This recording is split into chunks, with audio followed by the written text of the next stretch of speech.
আসিফ মাহমুদ সজীব ভুঁইয়াকে জাতীয় নাগরিক পার্টি এনসিপির মুখপাত্রের দায়িত্ব দিচ্ছি। আজকে অত্যন্ত একটি গুরুত্বপূর্ণ এবং একটি ঐতিহাসিক দিন জাতীয় নাগরিক পার্টি এনসিপির জন্য। কারণ আজকের এই দিনে জাতীয় নাগরিক পার্টি এনসিপির জমা দিয়েছে সারা বাংলাদেশে। আরো একটি কারণে এই দিন ঐতিহাসিক হয়ে থাকবে, বিশেষভাবে গুরুত্বপূর্ণ হয়ে থাকবে জাতীয় নাগরিক পার্টি এনসিপির ইতিহাসে। কারণ আপনারা দেখতেই পাচ্ছেন আমার বাম পাশে বসে আছেন জনাব আসিফ মাহমুদ সজীব ভুঁইয়া, জুলাই গণঅভ্যুত্থানের সম্মুখ সারির যোদ্ধা, অন্যতম কাণ্ডারি, যিনি অসীম সাহসিকতার সাথে সেই গণঅভ্যুত্থানের সময়গুলোতে লড়াই করেছেন।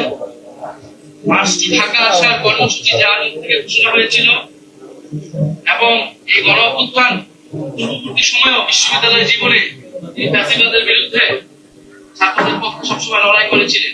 ওদের স্বপ্ন পূরণে পাশে থাকতে পেরে আমরা গর্বিত।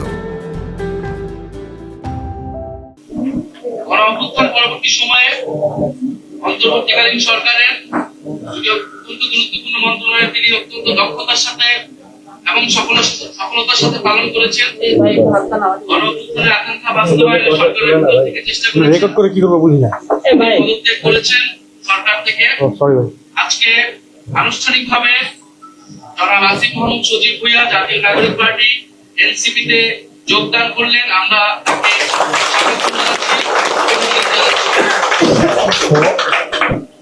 আমরা আশা করব আসিফ মাহমুদ সজীব ভুঁইয়ার সাথে আমাদের এই পথ চলা পুরাতন দিনগুলোর মতোই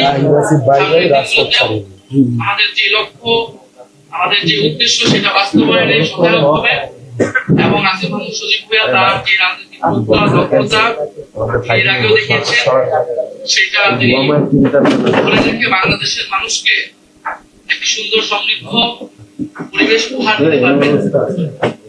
আমাদের আজকে জাতীয় নাগরিক পার্টি এনসিপির রাজনৈতিক পর্ষদের একটি জরুরি সভায়, যেটি অনলাইনে অনুষ্ঠিত হয়েছে, সেই জরুরি সভার সিদ্ধান্ত মোতাবেক আমরা জনাব আসিফ মাহমুদ সজীব ভুঁইয়াকে জাতীয় নাগরিক পার্টি এনসিপির মুখপাত্রের দায়িত্ব দিচ্ছি।